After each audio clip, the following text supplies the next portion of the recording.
हाँ जी। समाधि तंत्र पर हमारा स्वाध्याय चल रहा है, गाथा नंबर 29 पर आ रहे हैं हम। तो इसमें क्या बताया जा रहा था कि आत्म भावना के विषय में ये जो बात आ रही थी, ऊपर से हम थोड़ा ले लें कि जब अंतरात्मा स्व सन्मुख होकर अपने सिद्ध समान शुद्ध बुद्ध चैतन्य घन सुख धाम और अनंत चतुष्टय आदि रूप ध्याता है, बारंबार भाता है, यानी उसमें अपने को तन्मय हो जाता है, उसमें उसके भावों में चला जाता है। तो तब अभेद अविचल भावना के बल से, अभेद, अभेद का मतलब सिद्ध समान है, सिद्ध और आत्मा को एक में एक समझ लेता है, मतलब उसमें कोई भेद नहीं है। और अविचल भावना, भावना भी कैसी, जो चलायमान नहीं हो रही, उसके बल से वह शुद्ध आत्म स्वरूप में तन्मय हो जाता है। यानी ये भावना बातें कि ये सिद्ध समान हूं, तो अपने आत्म स्वरूप में ही तन्मय हो जाता है। और उस समय उसको अनिर्वचनीय आनंद का अनुभव होता है। यहां ये बात आती है कि हमें साधना किसकी करनी है, हमने उपासना किसकी करनी है। उपासना भी अब यहां से देखोगे तो उपासना हमने अपने की, अपनी ही उपासना करनी है। मैं ही उपास्य हूं, मैं ही उपासक हूं, मैं ही उपासना करने वाला हूं। तो उस हिसाब से ये शुद्ध स्वरूप में तन्मय होना, अपनी अपनी ही तो आराधना कर रहा है ना वो। तो पर कैसे, तो उसने एक तरह से अपने स्वरूप को पहचानने में वो भाग किए, उसको बार बार जानते जानते अपने स्वरूप में आ जाता है। तो अभेद अविचल भावना के बल से वह शुद्ध आत्म स्वरूप में तन्मय हो जाता है, और उस समय उसको अनिर्वचनीय आनंद का अनुभव होता है, जिस समय वो अपने आत्मा में तन्मय होता है। और ये परमात्म स्वरूप की दृढ़ भावना का फल है। यानी परमात्मा के स्वरूप को जानने का फल ये आया, यानी जो परमात्मा हूं वही मैं हूं, ऐसी बारंबार भावना भाने से सो हम, वो भी यही मतलब निकलता है कि जो परमात्मा है वही मैं हूं, ऐसी बारंबार भावना भाने से शुद्ध स्व आत्मा में जो लीनता होती है वह कोई वचन अगोचर योग है। ऐसा योग है जो वचनों से बताया नहीं जा सकता। समाधि रूप ध्यान है, वो समाधि है, वो आत्म समाधि है। तो इस प्रकार यानी ये हमें अभ्यास जो है ना, परीक्षा आने से पहले ये अभ्यास जरूरी है। जैसे कल मैंने बताया ना कि भी किसी, कोई मान लो 1 साल के लिए बाहर पढ़ने जा रहा है बच्चा, तो माँ बाप कुछ ना कुछ शिक्षा देते हैं, अच्छा भी जो अपना परीक्षा है ना वो जब आएगी तो ध्यान से करना परीक्षा, तो ध्यान से करना परीक्षा में, अच्छी तरह से करना, अच्छी तरह से करना, ऐसी बोलते हैं। अब वो सुनने वाला कहता है कि परीक्षा में अच्छी तरह देख लूंगा, अभी तो साल पड़ा हुआ है, तो अपना मस्ती मार रहे हैं। तो वो क्या, वो जो माँ बाप कहना चाहते हैं वो तो नहीं पकड़ पाए ना उस चीज को। यानी उनके परीक्षा अच्छी से अच्छी तरह से करना, इसका अर्थ है कि उसकी तैयारी अच्छी करना।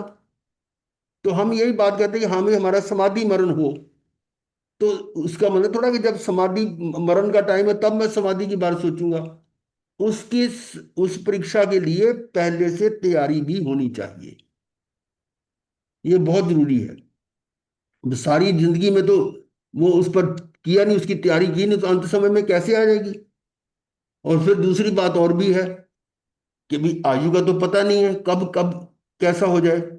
और हमारा आयुष बंध जो है वो कब होता है, एक बार होता है, जब पूरी आयु का नहीं पता। और कब वो बंद उसका होगा वो भी पता नहीं है। इसका मतलब उसका बारे में हमारा कोई निश्चय वाली बात नहीं कर सकते कि किस समय मेरा मेरा जो आयुष बंद होगा। यानी ये, इसको कह सकते हैं कि अनायास कह लो, या जिसके बारे में निश्चय नहीं कहा जा सकता कि कैसे कब आयुष्य बंद होगा। इसका अर्थ क्या लेना कि हर समय आप सतर्क रहो, हर समय। अब जितनी मान लो हमारी आयु निकल चुकी है, तो उस हिसाब से हम कह सकते हैं हाँ भाई, अब 81 साल के हो गए, तो 54 साल से पहले वो बंद नहीं हुआ होगा, ये तो निश्चय हो गया। लेकिन 54 साल के बाद की लाइफ का अगर हिसाब लगाएं, आज से 27 साल पहले का, तो उसमें किस तरह का था वो वातावरण, वो हमारे अंत समय में काम आएगा। और इसका तो अब ये भी नहीं कह सकते कि अष्टबंध हुआ है या नहीं हुआ, ये तो केवल ही जानते हैं ना। तो इसका मतलब हर तरीके से आपको, चाहे आयु कम है या ज्यादा है, हर समय सतर्क रहना चाहिए, हर समय तैयार रहना चाहिए। ये है उसका मतलब निकलता। तो ये इस तरह से, ये जो हमारा हमारा ये जो कार्य चल रहा है वो एक तरह की तैयारी का है। ये तैयारी भी ठीक ढंग से होनी चाहिए।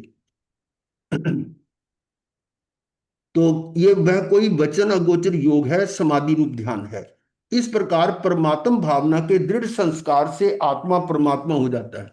एक दिन वो रियांश आया था ना, तो आत्म ज्ञाता जिसको समझा रहे थे कि भाई देखो, 3 घंटे का पेपर होता है ना।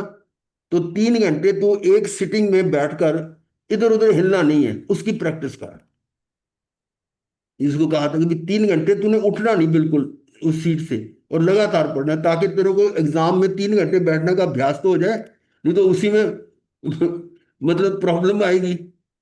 तो उससे जब भी आता पूछते, हाँ भी कितने घंटे तक हो गया, कितने घंटे तक हो गया। इस बार आया तो पूछा मैं कितने घंटे तक बैठता, "हाँ, 3 घंटे बैठ जाता हूँ।" अब पता नहीं बैठता है नहीं बैठता, पर ये मतलब बच्चे में इस तरह की अगर हम कैपेसिटी पैदा कर देंगे, 3 घंटे बैठ के बैठना ही है, और लगातार मतलब लिखते रहेंगे करते रहेंगे, तो लिखने का भी अभ्यास होना चाहिए, क्योंकि पेपर में तो लिखने का ही है ना। तो 3 घंटे लिख लिख के अपना बैठ के काम करो। तो ये प्रैक्टिस जो है तो हमें करनी है। उसको ये समझा रहे थे। तो वो हम देखें तो अपने लिए भी यही है कि हमें अपनी परीक्षा के लिए तैयारी हमें अभी करनी चाहिए, हर समय, कि हम वैसा बैठ भी पाए कि नहीं पाएंगे। तो इस प्रकार परमात्म भावना के दृढ़ संस्कार से आत्मा परमात्मा हो जाता है। अब आत्म भावना के विषय कष्ट परंपरा के सद्भाव के कारण, क्या कह रहे हैं, आत्म भावना के विषय में कष्ट परंपरा। अब कष्ट परंपरा क्या है? जब आत्मा की भावना भाएंगे तो पर से हटना पड़ेगा। तो पर से हटना कोई सुखदायक तो नजर नहीं आता उसको। अरे मैं उसको कैसे छोड़ दूं, मैं घर बार कैसे छोड़ दूं, बच्चों को कैसे छोड़ दूं, है ना, वो जो उसको प्रिय वस्तु इसको कैसे छोड़ दूं। तो उसमें कष्ट परंपरा के सद्भाव, यानी वो कई ऐसे कष्टों की कई लंबी लाइन आ जाती है। सद्भाव, ये जो आप सुबह कर रहे हो ना, भाव अभाव, भाव भाव, उसमें भाव शब्द का भावना नहीं है। भाव का मतलब सद्भाव यानी होना। भाव का मतलब होना, अभाव का मतलब नहीं। प्रेजेंस, प्रेजेंस मतलब। मतलब उसका उसका होना या ना होना, वो है उसका अर्थ ही निकलता। तो कष्ट परंपरा के सद्भाव, सद्भाव का मतलब भाव, वही कि मतलब वो उसका, उसकी प्रेजेंस, उसका एग्जिस्टेंस उसकी। तो कष्ट परंपरा के सद्भाव के कारण, यानी कष्ट परंपरा के कारण कौन से हैं, उसके कारण जो उसको नजर आता है कि इसमें तो बड़ा मतलब कष्ट होगा, ये ऐसा करने से कैसे कर लेंगे। जैसे लोग कहते हैं शिविर में कैसे बैठेंगे इतने दिन हम, बिना उसके कैसे रहेंगे। तो ये इस तरह की, फिर बिना मोबाइल कैसे रहेंगे, बिना बोले कैसे रहेंगे। तो ऐसी एक लंबी कष्ट परंपरा आ गई, और उसके कारण भय की उत्पत्ति की संभावना रहती है कि पता नहीं कैसे होगा, हम बैठ भी पाएंगे कि नहीं बैठ पाएंगे। अभी वैसे बात ही नहीं करेंगे, अब कुछ घर में हो जाए तो हमें कैसे पता लगेगा। इस तरह उसके अंदर भय की उत्पत्ति की संभावना रहती है।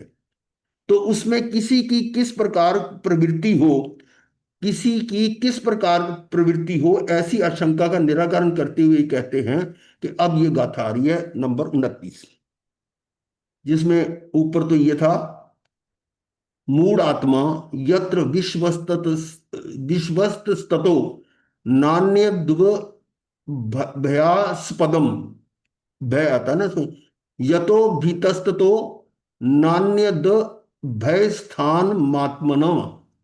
यानी ये, इसका अर्थ यहां लिया है कि मोही की आशा जहां, मोही की आशा जहां नहीं वैसा भय स्थान, जिसमें डर उस सम नहीं निर्भय आत्म स्थान। कि मोही की आशा जहां, कि मोही कौन, जो आपको अच्छे लग रहे हैं, आपके लिए इष्ट हैं, उनकी से उम्मीदें होती हैं कि भी ये तो मेरे को अच्छा है, पर उस जैसा भय स्थान नहीं है। ये उल्टा बोल रहे हैं। आप तो कहेंगे हम तो घर में तो कोई भय नहीं है, पर वहीं भय ज्यादा है। और जिसमें डर उस सम नहीं, अब जिसमें डर बिल्कुल नहीं है वो निर्भय आत्म स्थान, वो आत्म स्थान ऐसा है जहां कोई भय नहीं है। अब इसका अर्थ है ये अनव्यार्थ ये है मूढ़ आत्मा, अज्ञानी, बहिरात्मा, दोनों अर्थ निकलते हैं। अज्ञानी, बहिरात्मा, मूढ़ आत्मा कहा। मूढ़, मूढ़ शब्द तो बहुत हमारे आगमों में जगह जगह आता है। अज्ञानी बहिरात्मा यत्र जिन शरीर पुत्र मित्र आदि बाह्य पदार्थों में, जिन शरीर पुत्र मित्र आदि, आदि आ गया ना, शरीर आदि सारा पूरा संसार है, जो बाहर के पदार्थ जो हैं, कि ये मेरे हैं, ये विश्वस्तता मेरे हैं, मैं इनका हूं, ये मेरे हैं, मैं इनका हूं, ऐसा विश्वास करता है। ये विश्वस्तता, विश्वस्तता मतलब विश्वास करता है कि ये मेरे हैं और मैं इनका हूं। तथा उन शरीर स्त्री पुत्र आदि बाह्य पदार्थों से, उन शरीर स्त्री पुत्र आदि बाह्य पदार्थों से अन्यथा यानी अन्य कोई भय का स्थान नहीं है। जिसको वो अपना मान रहा है, उस जिन पर उनका जिस पर पूरा विश्वास है, तो ज्ञानी क्या कह रहे हैं कि उसके अलावा, उसके सिवाय और कोई भय का स्थान ही नहीं है। इसका मतलब भय वहीं पर ही है जो आपके निकट है। और यतः जिस परमात्म स्वरूप के अनुभव से डरा रहता है कि हम ये आत्म ध्यान कैसे करेंगे, उसके कार्य हम उस परमात्मा तक पहुंचने के लिए डर है, भैया कैसे पहुंचे हमें तो पता नहीं चल रहा, कई तरह का डर होता है। तो कह रहे हैं उसके सिवाय कोई दूसरा यानी आत्मा के लिए निर्भयता का स्थान नहीं है। वो निर्भयता का स्थान है, यानी उल्टा समझ रहा है। जहां वो अपना समझ रहा है कि मैं मेरे हूं, वहां उस जैसा डर कहीं नहीं है, और जिसमें उसको डरा हुआ वो उस जैसा निर्भय नहीं, कोई उल्टा है। टीका में कह रहे हैं मूढ़ आत्मा अर्थात बहिरात्मा जहां अर्थात शरीर पुत्र स्त्री आदि में विश्वास करता है। क्या कह रहा है कि शरीर पुत्र स्त्री आदि में विश्वास करता है, अवंचक। ये क्या होता है अवंचक?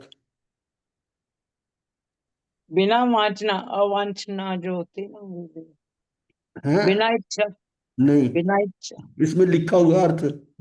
हाँ, अभिप्राय, वे बिना मुझे अभिप्राय ठगेंगे नहीं। नहीं नहीं, अवंचक अभिप्राय से मतलब वे मुझे अच्छा, ठगेंगे ठगेंगे नहीं। नहीं, ठगेंगे वंचक नहीं, इसका मतलब, वंचना का, वंचक का मतलब होगा ठगने वाला, ठगना। हाँ जी, हाँ जी। ठग। हम्म। अवंचक यानी जो ठगने वाला नहीं है। इस अभिप्राय से ये उसका मकसद, ये तो मुझे ठगेंगे नहीं, मेरे तो मेरे हैं, मेरे से क्या करेंगे। अब ये नहीं पता कि सगे भाई भाई भी आपस में लड़ पड़ते हैं, पति पत्नी भी लड़ पड़ते हैं, बाप बेटे में भी हो जाता है, लेकिन उसको विश्वास है कि ये तो मेरे मुझे ठगेंगे नहीं। ऐसे प्रकार से विश्वास पाता है कि मेरे हैं और मैं उनका हूं। ऐसी अभेद बुद्धि करता है कि ये तो मेरे, मैं तो एक में की मानता है, ऐसा अर्थ है। उनसे दूसरा कोई भय का स्थान नहीं है। उनसे दूसरा, उनसे अलग कोई भय का स्थान नहीं है। उनसे अर्थात शरीर आदि से दूसरा भय का स्थान अर्थात संसार दुख के त्रास का स्थान नहीं है। शरीर आदि से दूसरा यानी इनसे हटकर और कोई दुख का स्थान ही नहीं है। इसका मतलब जिससे आप नहीं जुड़े हुए वो आपको वो भयभीत नहीं कर पाएगा, जिससे जुड़े उसी से भय होगा, ये अर्थ निकलता है। और फिर दूसरी आगे की बात करते हैं, जिससे भय पाता है, जिससे वो डरता है, जिससे अर्थात परमात्म स्वरूप के संवेदन से भय पाता है, त्रास पाता है, उससे दूसरा कोई अभय स्थान नहीं है। अभय का मतलब जहां भय नहीं है, अभय। उससे अर्थात स्व संवेदन से दूसरा अभय का संसार दुख के त्रास के अभाव का स्थान नहीं है। यानी उस स्व संवेदन जो हो रहा है उसका आत्मा में, उससे दूसरा, उससे हटकर अभय का, अभय का मतलब जो संसार दुख के त्रास के अभाव का स्थान, संसार दुख के त्रास के अभाव का स्थान, क्या मतलब है इसका? मतलब वहां पे कोई त्रास नहीं है, उससे हमको कोई डर नहीं है उस स्थान पे। हाँ, तो उसका भाव अभाव, अभाव जो ये सुबह ऐसा 2 बजे स्थान, आई जा रहे हैं ना। ऐसा स्थान जहां पर दुख का कोई त्रास नहीं हो सकता, वो है अभय। यानी संसार दुख के त्रास के अभाव का स्थान। संसार दुख का स्थान नहीं, उसके अभाव का स्थान है। जो है ना, अभाव का जी मतलब। महाराज जी, जब हम क्या ध्यान में वहां पे अपने साथ जुड़ जाते हैं, जब अपने हाँ, आत्मा के साथ जुड़ जाते हैं, जब संसार हमारे अंदर ही नहीं है तो संसार का दुख कैसे होगा? हाँ, तो वो इसका मतलब संसार दुख का त्रास तो बाहर था, वो उसका अभाव कर दिया हमने। तो उससे दूसरा अन्य सुख का स्थान नहीं है, ऐसा अर्थ हुआ। और देखिए हम्म क्लियर, शरीर पुत्र आदि जो भय का स्थान है, शरीर पुत्र आदि जो भय का स्थान है, अब दूसरी तरह से ले लिया उसको, पहले दुख का कारण है, उनमें बहिरात्मा आत्म बुद्धि करके विश्वास करता है। पहले पॉइंट में लिया था कि विश्वास करता है, इसलिए वो उससे ज्यादा दुख का कारण नहीं, पहले आप उस सेंटेंस को पहले ले लिया कि शरीर पुत्र आदि जो भय का स्थान है, ये तो निश्चित कर दिया कि भय का स्थान है, दुख का कारण है। उनमें, जो दुख के कारण, उनमें बहिरात्मा आत्म बुद्धि करके विश्वास करता है, उसमें उसको यकीन होता है कि जो जो कि भय का स्थान है। और परमात्म स्वरूप जो निर्भय स्थान है, जो निर्भय यानी अभय का स्थान है, परम शरण रूप है और सुख का कारण है, उसके संवेदन को कष्ट रूप मानकर डरता है। जहां डरना चाहिए वहां नहीं हम्म डर रहा, और जहां नहीं डरना चाहिए वहां डर रहा हम्म, है ना। वही है अर्थ। दोनों बातें आ गई इसमें। हम्म आगे देखिए, अज्ञानी बाह्य शरीर आदि में सुख मानकर, अज्ञानी बाह्य शरीर में सुख मानकर उनमें निशंकपने प्रवर्तता है, उसमें उसको शंका नहीं है, ये तो मेरे को शरीर तो सुख देगा, ये दे रहा है, ये मजे आ रहे हैं। परंतु वास्तव में वे मृग जल के समान हैं। मृग जल महाराज जी, वो आ पर गया, जब मृग तक दृष्टि। जैसे फैमिली होती है तो विश्वास थोड़ा तो रहता ही है ना। अगर फैमिली पे विश्वास छोड़ते हैं तो हाँ। एक जैसे अगर आप महाराज जी भी जो रहते हैं, सब ग्रुप में रहते हैं, समाज पे विश्वास छोड़ दें तो हम्म। वो भी तो मुश्किल हो जाता है जीना। नहीं नहीं, यहाँ बात है भावों की, कि आप अंदर हाँ से जी, क्या भावों सोचते हैं। में ही वो विश्वास अभी होता है ना। सुबह सुबह की विश्वास बात तो कर रहे थे भावों ना, में ही। कि जो क्रिया हम कर रहे हैं, ज्ञानी उसको करते हुए भी नहीं करता, वो वाले भाव सोचो, कि वो काम करते हुए भी उसमें विश्वास, यानी विश्वास आप द्रव्य रूप से कर रहे हो, लेकिन उसमें भी अंदर से है कि मेरा कोई नहीं है। अंदर में उसको ये, अपने अंदर में जो जो निश्चय में और व्यवहार की बात दोनों में समझ लो फिर, ये सुनो, व्यवहार में तो वो कर रहा है जैसे कर रहा है, पर निश्चय में ये बात समझेगा। व्यवहार में तो उसको महाराज सुख जी, वो लगता है, आत्मा से नहीं जुड़ता उन बातों में। वो तभी निश्चय में आत्मा तभी से। आएगा ना। हाँ जी। तो ये है, अज्ञानी बाह्य शरीर आदि में सुख मानकर उनमें निशंक पने पर वर्तता है, परंतु वास्तव में वे मृग जल के समान है, उनमें कुछ सुख नहीं है, सुख का आभास हो रहा है।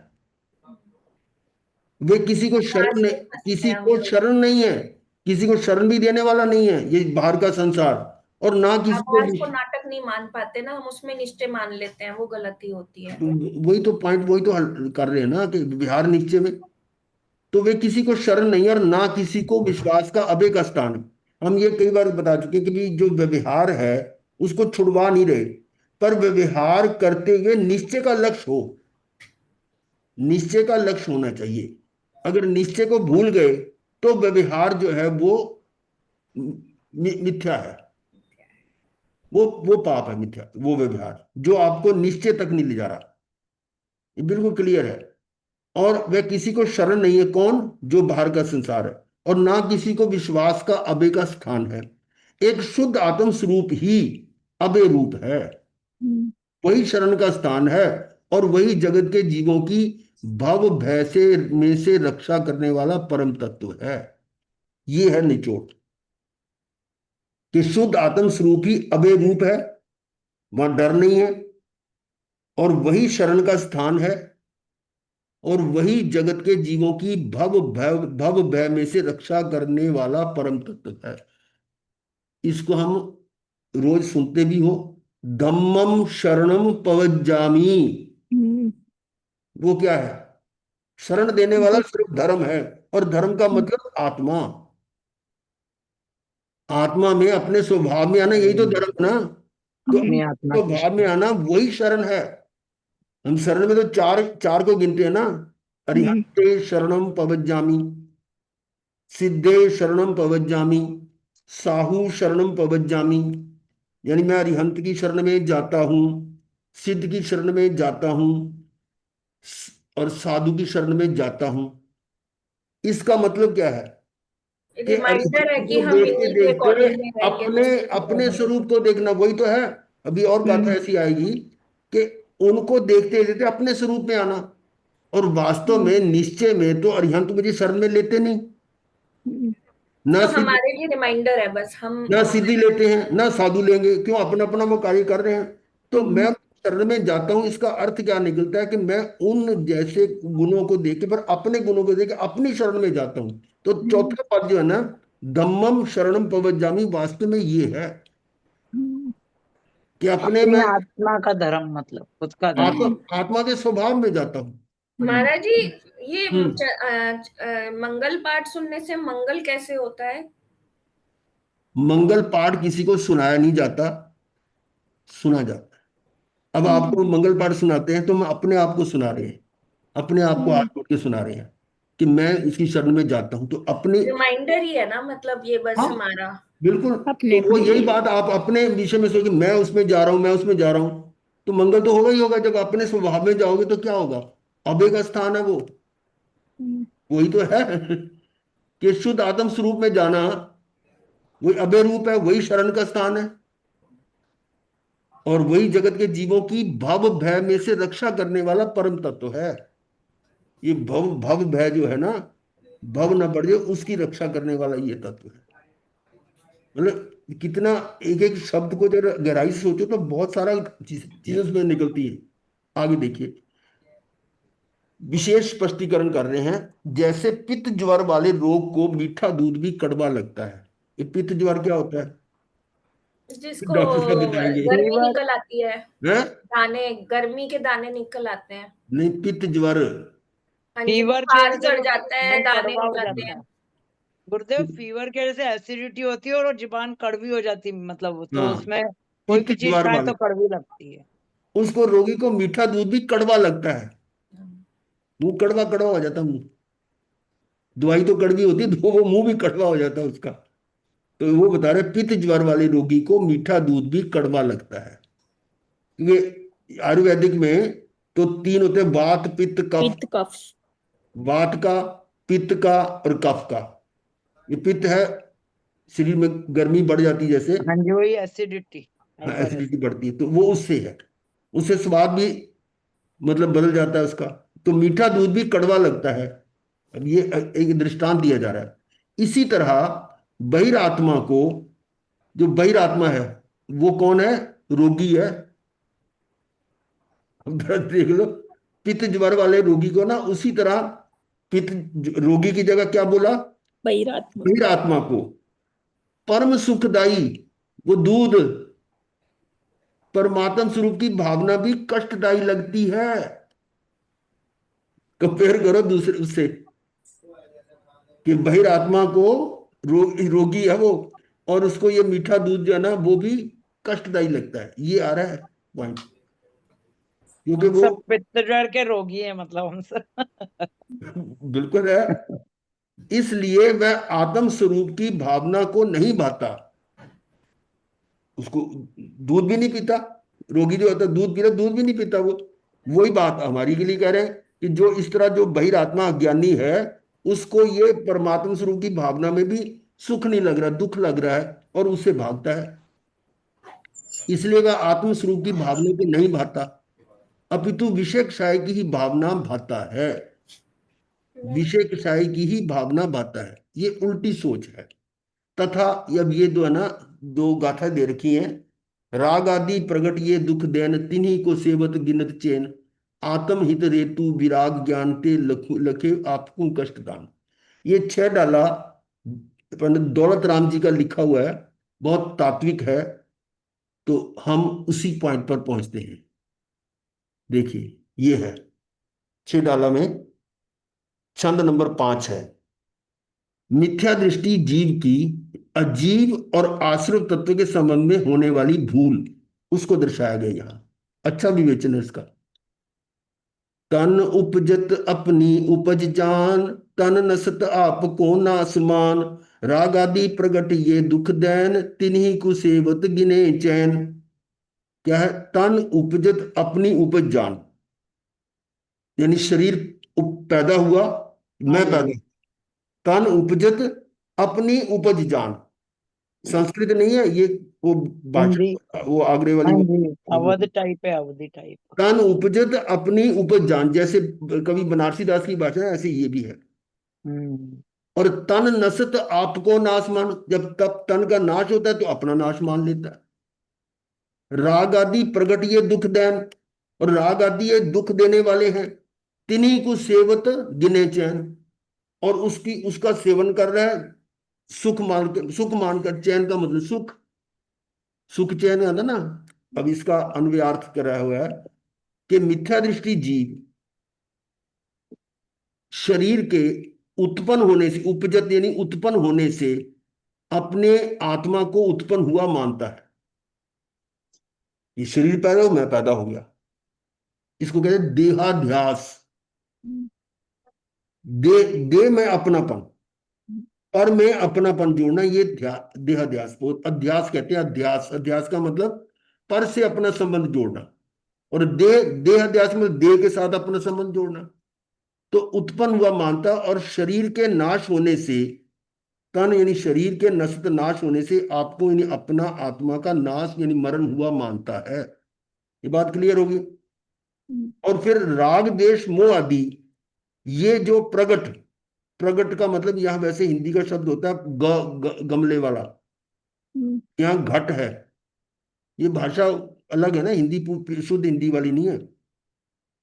प्रगट स्वरूप, स्पष्ट रूप से दुख देने, दुख देने वाले हैं। तिन्हीं को उनका ही सेवन करता हूं।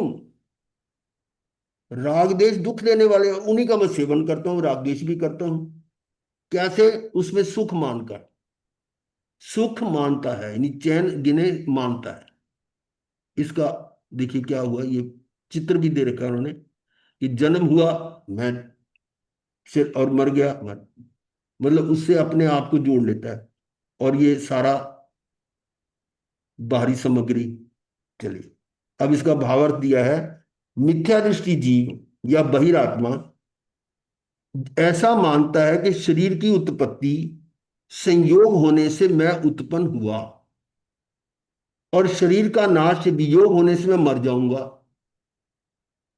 कौन मान रहा है? मिथ्या दृष्टि, बहिरात्मा, अज्ञानी, मूढ़। इस प्रकार शरीर के संयोग वियोग वियोग से, शरीर के संयोग वियोग से आत्मा का जन्म मरण मानता है। बहुत सरल भाषा है।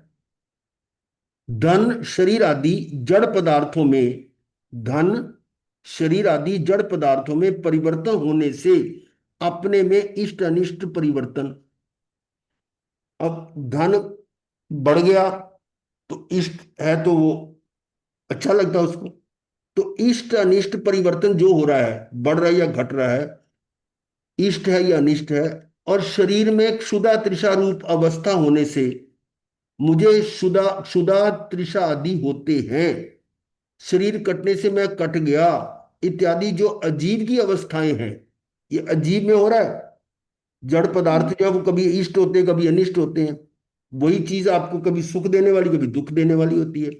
और कोई शरीर में भूख प्यास की अवस्था होने से, तो वो मुझे शरीर में हो रही है क्षुधा तृषा, लेकिन वो मुझको हो रही है ऐसा समझ रहा है। और शरीर कटने से मैं कट गया, तो जो अजीब की अवस्था है उन्हें अपनी मानता है। ये अजीब तत्व संबंधी जीव की विपरीत श्रद्धा है। अजीब में जीव की, अजीब तत्व संबंधी जीव की विपरीत श्रद्धा है कि अजीब में जीव मान रहा है। अजीब को जीव समझना, वही वही तो है ये, कि जो अजीब में हो रहा है वो अपने आप में मान रहा है कि जीव में हो रहा है। आगे है, जीव अथवा अजीब कोई भी पर पदार्थ, जीव अथवा अजीब कोई भी पर पदार्थ, पर पदार्थ में अपने को छोड़कर सारा आ गया संसार, उसमें जीव भी आ गया ना। जीव और जीव कोई भी पर पदार्थ आत्मा का किंचित भी सुख दुख, आत्मा का किंचित भी सुख दुख, सुधार बिगाड़ अथवा इष्ट अनिष्ट नहीं कर सकते। ठीक है। तथापि ये तो है फैक्ट। ये तो सच्चाई है कि ये जो आत्मा का ये कुछ भी सुधार बिगाड़ इष्ट अनिष्ट नहीं कर सकते। तथापि, फिर भी, तथापि शब्द है, अज्ञानी ऐसा नहीं मानता। जो सच्चाई है उसको वो नहीं मानता। कौन? अज्ञानी। क्या कर रहा है? पर में कर्तृत्व, ममत्व रूप मिथ्यात्व, पर में मैं, करने करने का भाव, कर्ता, ममत्व, मेरा मेरा, ये मिथ्यात्व, तथा राग देश आदि शुभ अशुभ आश्रम भाव। पर में कर्ता बुद्धि, ममत्व बुद्धि और राग देश शुभ अशुभ में ये आश्रम भाव। कहते हैं प्रत्यक्ष दुखदायक और बंध के ही कारण होने पर भी, ये सारे क्या है? प्रत्यक्ष दुखदायक और बंध के कारण ही है। ये भी आप जान रहे हैं, बंध के ही कारण होने पर भी, ऐसा होने पर भी, ये तो है सच्चाई। फिर भी अज्ञानी जीव उन्हें सुखकारी जानकर सेवन करता है। अपने आप को सोचो, यहाँ किसको कहा जा रहा है? ये तो हम जान चुके हैं ना कि भी ये जो है ना, आत्मा का कुछ भी सुख दुख नहीं कर सकते, ये पर मेरे में कुछ नहीं कर सकता, मैं पर में कुछ नहीं, ये तो अच्छी तरह जान गए। ऐसा जानते हुए भी क्या कह रहे हैं कि ये सारा अज्ञानी जीव उन्हें सुखकारी जानकर सेवन करता है। हमारे अज्ञानी होने का रियलाइजेशन करा रहे हैं हमें। ये टेस्टिंग हो रही है। बिल्कुल है जी। मैं भी उसमें हूँ, मैं आपसे अलग नहीं हूँ। नहीं नहीं, आपने फिर भी बहुत हम त्यागा कैसे ही है है। भाई, थोड़ा हमारे में बहुत तो अंतर त्याग की होगा, हिम्मत ही नहीं आ रही। ज्यादा नहीं है। नॉलेज की आ रही है तो भूल जाते हैं बार बार। तो ये जो है ना, अज्ञानी जीवन सुखकारी जानकर सेवन करता है। ये इसलिए मैं यहाँ पे ब्रेक लगाया कि ये पॉइंट अपने पे सोचना लगाना है। पूछ देना कि हमें सम्यक दर्शन हुआ कि नहीं हुआ, जगह जगह तो आ रहा है वर्णन। तो शुभ भाव भी आश्रम है। अब और एक पॉइंट आ गया, शुभ भाव भी आश्रम है। पहले तो ये आ गया कि अशुभ है वो आश्रम है, तो आश्रम दुख का कारण है, और फिर भी उसमें अपने सुख, उसमें सुख मान कर रहा है ना। और शुभ भाव भी आश्रम है और बंध का ही कारण है। शुभ भाव भी आश्रम है, ये तो आप अच्छी तरह समझ गए, और बंध का ही कारण है, फिर भी उन्हें हितकर मानता है। हितकर कैसे मानता है? जैसे पूजा पाठ, माला डाला, ये जो भी आप कर रहे हैं, क्रिया क्रिया सब शुभ भी है। दान, माना, दानशीलता भावना पर सारा कुछ कर रहे हैं। तो वस्तुतः पर द्रव्य जीव को लाभ हानि नहीं पहुंचा सकते। वस्तुतः मतलब निश्चय में, एक्चुअली पर द्रव्य जीव को लाभ हानि नहीं पहुंचा सकते, तो भी अज्ञानी जीव उन्हें इष्ट अनिष्ट मानकर उनमें प्रीति अप्रीति करता है।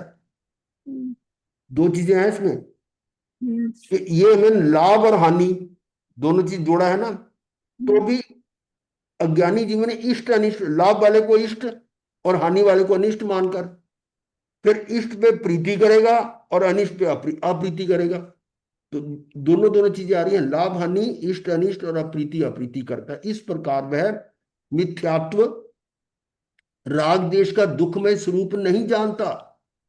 ये मिथ्यात्व है, और उसका राग देश का क्या स्वरूप है। और पर पदार्थ मुझे सुख दुख देते हैं। अब क्या करें? पर पदार्थ मुझे सुख दुख देते हैं अथवा राग द्वेष मोह कराते हैं, ऐसा मानता है। ये आश्रव तत्व संबंधी जीव की विपरीत श्रद्धा है कि आश्रव को जानते हुए भी श्रद्धा नहीं है, फिर भी उसी में जा रहा है। पता है कि आश्रव जो है दुखदाई है, दुख देने वाले हैं, फिर भी उनमें सुख मानता अपने। तो ये था छंद नंबर 5। अब आगे अगला छंद है नंबर 6। ये यहां पर जो ना दो छंद लिए थे, ये देखो, ये राग आदि वाला, इसकी पहली लाइन नहीं थी, वो हमने कर ली। ये दूसरा छंद है जिसकी सेकंड लाइन है ये देखिएगा, इसमें आता आत्महित विराग ज्ञान ते लखे आपको कष्ट दान।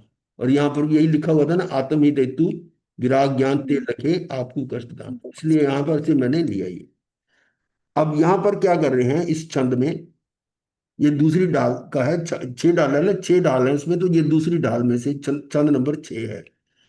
अज्ञानी जीव पहले तो वहां बताया था जीव संबंधी, अजीव संबंधी और आश्रित संबंधी। अब यहाँ पर बंध तत्व और संवर तत्व की विपरीत श्रद्धा कैसे करता है वो अब समझाया जा रहा है कि बंध को अदरवाइज समझ रहा है और संवर को ही उल्टा समझ रहा है। उसके लिए गाथा आ रही है, शुभ अशुभ बंध के फल मझार, रति अरति करे निज पद विसारी, आत्महित हेतु विराग ज्ञान, ते लखे आपको कष्ट दान। शुभ अशुभ बंध के फल मझार, शुभ और अशुभ बंध, दो तरह के बंध है, शुभ और अशुभ। उनके फल मझार, फल के भीतर यानी फल में, उसके फल में, जब मझार का मतलब उसमें क्या करता है, रति अरति करे निज पद विसार, और उसमें रति अरति यानी जो सुख देने वाला उसके प्रति रति, और दुख देने वाला रति अरति। शुभ से सुख मिलेगा, अशुभ से दुख मिलेगा, तो उसमें रति अरति यानी उसमें आसक्ति और विरक्ति। करे निज पद विसार, अपनी आत्मा को तो विसार के उसी में वो लगा हुआ, उसी में रति अरति कर रहा है। ठीक है, ये बंद का है। और बंद का अर्थ समझकर फिर भी उसी में रच पच रहा है। आत्महित हेत विराग ज्ञान, ते लगे आपको कष्टदान, जो आत्म के हित के लिए विराग वाला ज्ञान है वो आपको कष्टदायी लग रहा है। ते लखे आपको कष्टदान।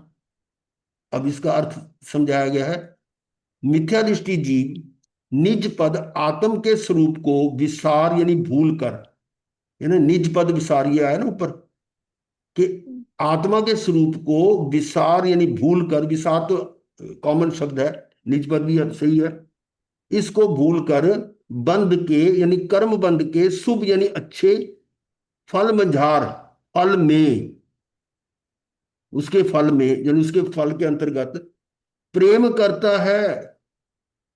रति, रति मतलब प्रेम करता है, उससे अच्छा समझता है, उसके प्रति उसकी आसक्ति है, वो रति है। रति का मतलब ये होता है जैसे आपको कोई चीज अच्छी है लगती है तो आपका मन है मेरे को और मिल जाए, तो ये रति होगी। या खाने की चीज है उसमें भी रति रति हो सकती है। और जो चीज आपको अच्छी नहीं लगती उसके प्रति आपकी विरक्ति यानी वितृष्णा होती कि ये हटाओ यहां से, ये नहीं मुझे अच्छे लगते, है ना। तो ये रति रति का अर्थ होता है।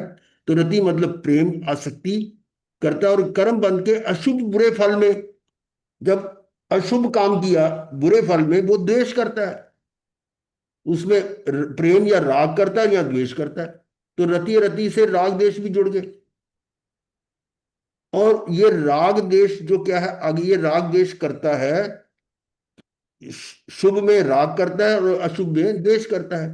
और राग द्वेष का अभाव जहां है वो विराग है। वैराग्य का मतलब है वीतराग वैराग्य, वैराग्य का मतलब राग द्वेष से हटना उसका, अर्थात अपने स्वभाव में स्थिरता रूप सम्यक चरित्र और सम्यक ज्ञान सम्यक दर्शन आत्महित के, आत्मा के हित के कारण हैं। कौन है ये आत्मा के हित के कारण? सम्यक चरित्र, सम्यक ज्ञान और सम्यक दर्शन। और मिथ्यात्वादी जीव, जो मिथ्या दृष्टि जीव है, ते उन्हें आत्मा को कष्टदानी दुख देने वाले मानता है, उसको अच्छा नहीं लगता। अभी ये बातें हम जो कर रहे हैं ना, क्या सभी को अच्छी लग रही है? ये जो मतलब जो नहीं अटेंड कर रहे उनमें जबरदस्ती आप मान लो बिठा भी लोगे तो उनको लगेगा क्या ये बोल रहे हैं, हमें समझ नहीं आ रहा, उनको दुखता ही लगेगा। आप अपने लेवल से ना सोचें, ऐसे बहुत सारे लोग हैं जिनको ये रुचि नहीं है इसमें। क्यों नहीं है? कि उसमें वो उनको सुख मालूम नहीं होता, कष्ट देने वाला मालूम करते हैं। अब देखिए इसका अर्थ और क्या है। ये चित्र है शुभ अशुभ और विराग। भावार्थ है अघाती कर्म के फल अनुसार। अघाती कर्म कौन से हैं वो पता है, नाम, आयु, नाम, गोत्र, वेदनीय। हाँ ये सारे, जैसा जैसा उसका जैसा फल आता है उसके फलानुसार पदार्थों की संयोग वियोग रूप अवस्थाएं होती हैं। जो हमें मिल रहा है वो मेरे अघाती कर्मों से मिल रहा है। जो ये शरीर मिला है, शरीर की रचना मिली है और इंद्रियां मिली हैं, इंद्रियों की क्षमता कितनी है, और फिर कैसा परिवार मिला है, कितना मतलब धन धान्य जो भी आपको मिल रहा है, वो सारा किसके फल से, किसका फल है? वो आपके अघाती कर्मों का फल है। और उसी के अनुसार पदार्थों की संयोग वियोग रूप अवस्थाएं होती हैं, कभी को मिल गया, कभी बिछुड़ गया। कारण मूल क्या है? अघाती कर्म। और मिथ्या दृष्टि जीव उन्हें अनुकूल प्रतिकूल मानकर उनसे मैं सुखी दुखी हूं ऐसी कल्पना द्वारा उनमें राग द्वेष करता है। अब ये पॉइंट बड़ा ध्यान से समझने वाला है। मिथ्या दृष्टि जीव क्या करता है कि जो उसके संयोग वियोग हो रहा है उसको अनुकूल और प्रतिकूल मानता है, जो उसके मन के अनुसार है, मनोनुकूल है, और कोई प्रतिकूल है, यानी कोई अच्छा लग रहा है, कोई बुरा लग रहा है। उनमें उनसे मैं सुखी दुखी होता हूं, यानी अनुकूल है तो सुखी मानता हूं, और प्रतिकूल है दुखी होता हूं। किससे? ये जो अवस्थाएं आ रही हैं, बात यह है, ये जो अवस्थाएं आई, संयोग वियोग की जो अवस्था आई है, वो किसके कारण आई है? अघाती कर्म के कारण। और ये उसमें मिथ्या जीव क्या करता है कि ये अनुकूल प्रतिकूल मानकर उनसे सुखी दुखी हूं ऐसी कल्पना द्वारा उनमें राग द्वेष करता है। यहां तक के कोई मतलब नुकसान हो जाए, कुछ ज्यादा ऐसी हो जाए, तो भगवान को भी गालियां देता है, तू भगवान तू ऊपर क्या करता है देख रहा है, तो मेरे से ये नहीं, ऐसे ऐसे भी बोलते हैं लोग। डायलॉग ऐसे ही बोल देते हैं। तो ये क्या है कि वो किसी दूसरे को मान रहा है ना, उसके वो है तो अपने अघाती कर्म के कारण, पर उसमें अनुकूल प्रतिकूल मान के मैं सुखी दुखी हो रहा हूं ऐसी कल्पना द्वारा उनमें राग द्वेष करता है। और धन आदि तथा योग्य स्त्री पुत्र आदि का संयोग होने से रति करता है। और क्लियर हो गया? धन मिला, योग्य योग्य स्त्री पुत्र आदि, क्योंकि वो कहते हैं ना, अगर कुपुत्र पैदा हो जाए तो वो कहते हैं इससे तो ना ही पैदा होता अच्छा था। तो वो क्या, योग्य का मतलब जो आपको अनुकूल होगा, ऐसे स्त्री पुत्र आदि का संयोग होने से रति करता है। ठीक है। और रोग निंदा निर्धनता पुत्र वियोग आदि होने से अरति करता है। ये तो आदि शब्द है ना, आदि, तो इसमें तो कितनी और चीजें जुड़ जाएंगी कि जो आपको अच्छी चीज लगती वो आपका जितनी एडिशन हो रही है उसमें तो वो अच्छा मानता है कि मेरा इतना हो गया, मेरा इतना बैंक अकाउंट इतना हो गया, मेरी इतनी प्रॉपर्टी होगी, मेरे ये इतनी गाड़ी होगी, ये मकान हो गया, ये परिवार हो गया, वो उसमें खुशी मतलब रति करता है। और कहीं रोग हो गया, मेरे को तो ये प्रॉब्लम, मेरे ये बीमारी होगी, मेरे को ये बीमारी होगी, या कोई निंदा करता है, कोई पैसा की नुकसान हो गया। अब कई बार ऐसे भी होता है कि जो करोड़ोंपति हैं वो रोडपति आजा बन जाते हैं, करोड़पति से रोडपति सड़कों पे आ जाते हैं। होता है ऐसे, कई देखे हमने, घटनाएं देखी हैं। उसके बाद वो ऐसा गायब होते हैं कि पता ही नहीं चलता कहाँ गए वो। मतलब इस तरह की घटनाएं होती है ना। नुकसान हो गया, मान लो कोई शेयर वगैरह में जबरदस्त घाटा हो गया, कोई ऐसा हो गया, भाग जाते हैं, लापता हो जाते हैं, ताकि कोई पकड़ ना ली, कुछ कहाँ गए, ऐसे ऐसी घटनाएं हो रही है। तो ये रोग निंदा निर्धनता पुत्र वियोग आदि होने से अरति करता है कि ये मेरे साथ अच्छा नहीं हुआ। अब कितनी घटनाएं होती हैं, बहुत सारी घटनाएं आप अपने मन में सोच सकते हैं कि ऐसा होने से वो करता, अरति करता है। तो अब रति और रति दोनों की एग्जांपल दे रहे हैं कि रति भी करता है और अरति भी करता है। वास्तव में पुण्य पाप दोनों बंधन करता है, पुण्य और पाप दोनों बंधन करता है। ऐसा ना मानकर पुण्य को हितकारी मानता है, और तत्व दृष्टि से तो पुण्य पाप दोनों अहितकर ही हैं, तत्व दृष्टि से निश्चय में। परंतु अज्ञानी ऐसा निर्धार रूप से नहीं मानता, उसको ऐसा डिसीजन नहीं दे पा रहा। तो ये बंध तत्व संबंधी जीव की विपरीत श्रद्धा है। बंध तो बंध ही है।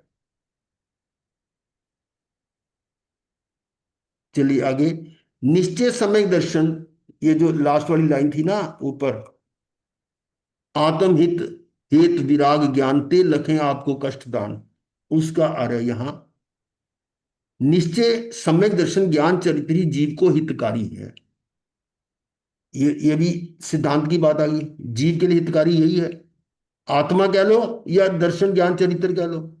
स्वरूप में स्थिरता द्वारा राग का जितना अभाव वह वैराग्य है।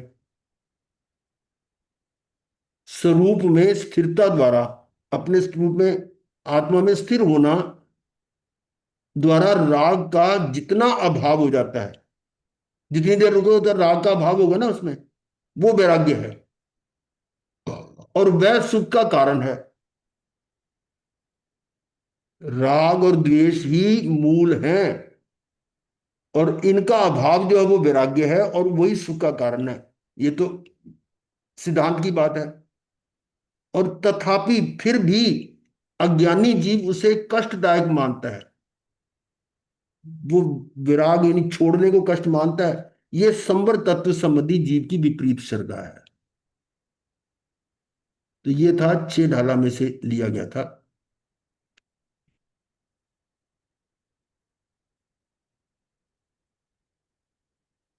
ये कुछ ज्ञान भावना नीचे लिखी हुई है, ये भी पढ़ लेते हैं।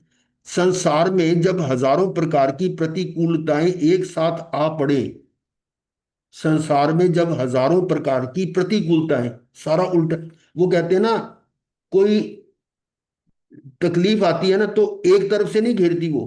जब दुख आता है ना तो वन साइडेड नहीं होता कि एक तरफ से दुख आया दूसरी तरफ सुख आ गया, वो चारों तरफ से घेरता है। समझ रहे ना? तो हजारों प्रकार की प्रतिकूलताएं एक साथ आ पड़े, धन का भी लॉस हो रहा है, शरीर का भी लॉस हो रहा है, शरीर में भी बीमारी आ गई, घर में परिवार में भी क्लेश हो गया, कई तरह से उसमें प्रतिकूलताएं आती है, और कोई कहीं मार्ग ना सूझे, उस समय उपाय क्या? क्या उपाय है? क्या आप उस स्थिति को बदल सकते हो? एक ही उपाय है कि धैर्य पूर्वक ज्ञान भावना भाना। ज्ञान भावना की कि मैं तो आत्मा हूं, ये जो पर मेरा कुछ कर नहीं सकते, मेरा किया धरा है, और जो कर्म है उसका अपना फल देगा, अपने आप चला जाएगा, मैं इसकी प्रतिक्रिया क्यों करूं? तो ज्ञान भावना क्षण मात्र में सब प्रकार की उदासी को नष्ट कर हित मार्ग सुझाती है, शांति देती है। ज्ञान भावना क्षण मात्र में, यानी दवाई ली तुरंत उसका फल। भाई दवाई लेते हैं तो आपको पता भी है एक दिन में, 2 दिन में, कितने दिन में ठीक करेगी, और कुछ दवाइयां ऐसी होती जो इंट्रावीनस दी जाती हैं। ये गोल्डन लाइन है गुरुदेव। हैं? ये तो एक गोल्डन लाइन है कि ज्ञान क्षण मात्र में। हाँ, ये तो सब गोल्डन प्रकार की लाइन। उदासी को नष्ट कर। देखो, मैं बता रहा था कि जो दवाई वगैरह होती है ना, वो डॉक्टर साहब जानते हैं कि वो इंट्रावीनस दी जाती है ना, जो ड्रिप में दे दी जाती हैं, वो फौरन असर करती है। हाँ जी और यहाँ, गुरुदेव। है ना, हाँ जी, हाँ जी, हाँ जी। वो ओरल इंट्रावीनस में ओरल, खून के साथ मिल जाती है ना, तो खून के हाँ, साथ फ्लो एकदम फटाफट हो जाता है उसका।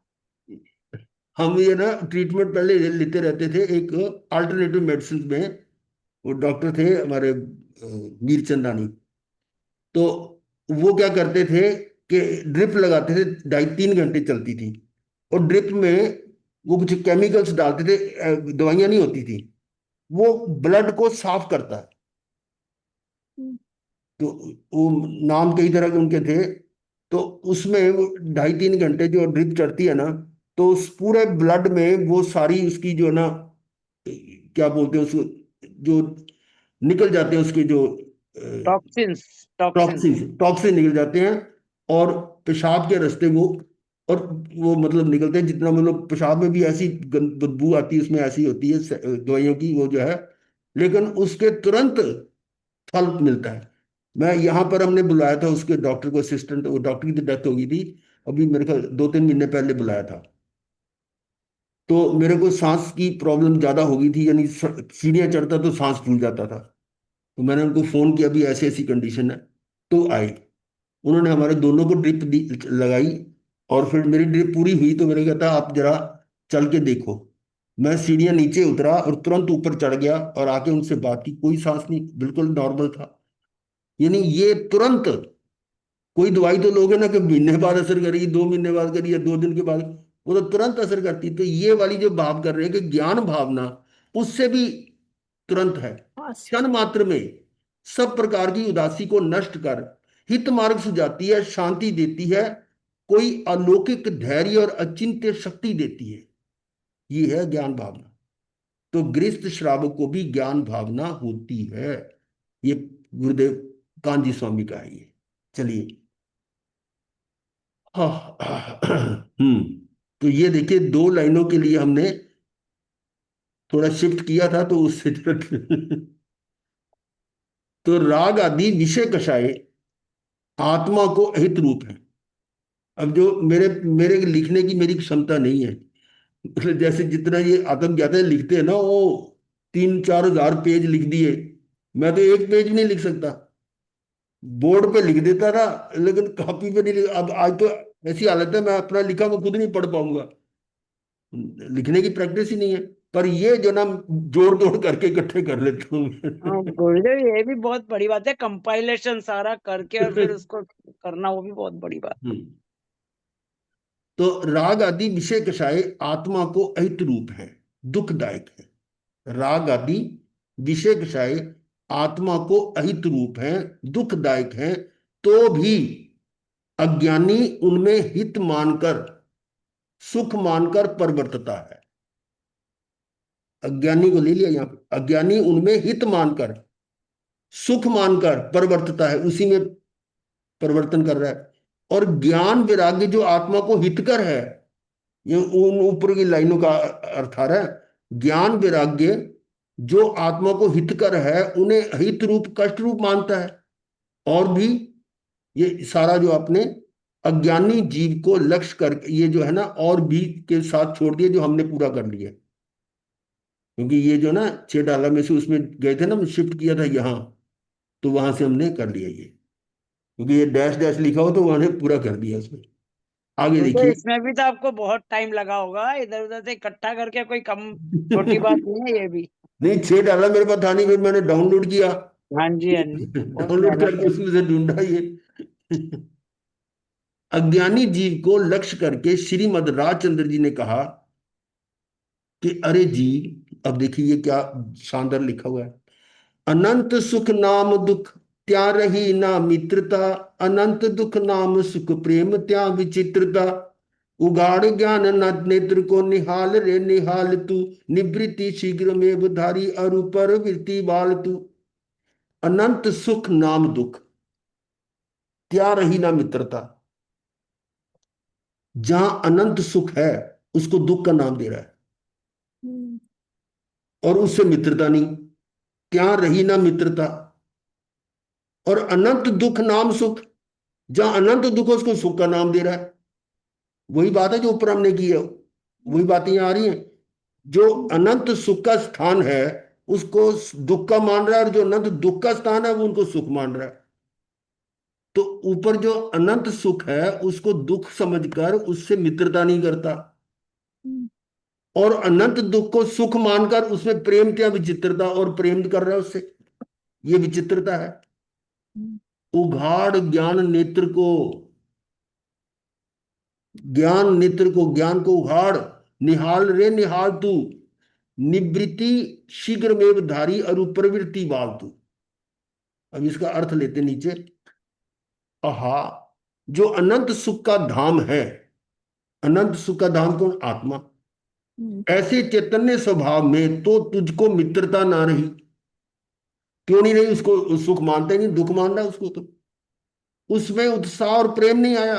और अनंत दुख का धाम, देखो यहां तक पहले ले लेना कि वो जो अनंत सुख का धाम है, ऐसे चैतन्य स्वभाव में तो तुझको मित्रता ना रही, उसमें उत्साह और प्रेम नहीं आया। ये तो पहली लाइन का अर्थ हो गया। और दूसरी लाइन का अनंत दुख का धाम, ये अनंत दुख का धाम, ऐसे जो बाह्य विषय उनमें तुझे सुख बुद्धि हुई, उस अनंत दुख को आपने सुख का नाम दे दिया। हमें तो आनंद आ रहा है, सुखी है, सुख बुद्धि, प्रेम आया, उत्साह आया, उसमें प्रेम त्या विचित्रता। ये कैसी विचित्रता है? कौन कह रहा है? ज्ञानी कह रहे हैं, श्रीमद जी। ज्ञानी को यही तो करना आती है ना, कि क्या कर रहे हैं, ये कैसी विचित्रता है? अरे जीव, अब तू अपने ज्ञान चक्षु को खोल कर देख, उगाड़ ज्ञान नेत्र को देख। रे देख, कहते ना निहार या निहाल, मतलब देखो। निहारना होता है ना, हम्म। किसी को देखना, तो वो निहाल है। निहाल रे निहाल तू, अर्थ वही निकलता होगा, देख देख। गुरुदेव, तेरा स्वभाव, निहाल का मतलब है कि मैं निहाल हो गया, धन्य धन्य ना हो ना गया, वो वो नहीं है, मतलब? ना ना वो अच्छा नहीं है। यहाँ तो अर्थ आ रहा है देख, रे देख, निहाल रे, निहाल तू, इसको देख। वो निहाल, निहार को निहाल लिख दिया होगा ना। हाँ वो उनकी उल्टा सीधा। भाषा है। हाँ जी। जो कवि ने, जो वैसे इन्होंने तो लिखा होगा गुजराती में, चिरीमा जी ने, तो उसकी ट्रांसलेशन करने में जो लिखा हो हाँ किसी ने, जी, हाँ जी, हाँ जी। वो तो गुजराती में उनका जो सारा जितना ना, ये आत्म सिद्धि शास्त्र सारा गुजराती में है। तो वो उसको कहते हैं ज्ञान चक्षु को खोल कर देख, रे देख, तेरा स्वभाव दुख रूप नहीं, अपितु बाह्य विषयों की ओर का तेरा झुकाव एकांत दुख रूप है। अब उनको कह रहे हैं कि ये जो तेरा स्वभाव है वो दुख रूप नहीं है, अपने अपने आप आत्मा को, और अपितु बाह्य विषयों की ओर जो तेरा झुकाव है, और प्रवृत्ति बाहर में जो है, अपने अंतर स्वभाव के सन्मुख ढल, अपने अंतर स्वभाव के सन्मुख ढल, ढल मतलब उस तरफ ढल जा, और बाह्य विषयों में सुख बुद्धि छोड़,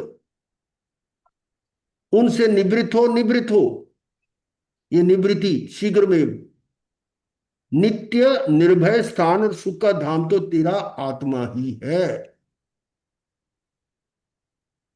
समझ आ गई? दोबारा करूं हाँ, उसको? नहीं। आगे गुरु। हाँ, इसलिए शुद्ध आत्म स्वरूप के स्व संवेदन सिवाय अन्य कोई अभिस्थान नहीं है। ये आ गया इसका रिजल्ट। शुद्ध आत्म स्वरूप के स्व संवेदन सिवाय इसके अलग, इससे हटकर अन्य कोई अभिस्थान नहीं है। संसार दुख के त्रास के अभाव का वह एक ही स्थान है। संसार दुख के त्रास, उसको दुख को दूर करने के त्रास से, के अभाव का मतलब जहां ये दुख का त्रास नहीं है, वो एक ही स्थान है। अर्थात सुख का वह एक ही स्थान है। शरीर पुत्र आदि बाह्य पदार्थ कोई सुख के स्थान नहीं है। यहीं पर छोड़ते हैं।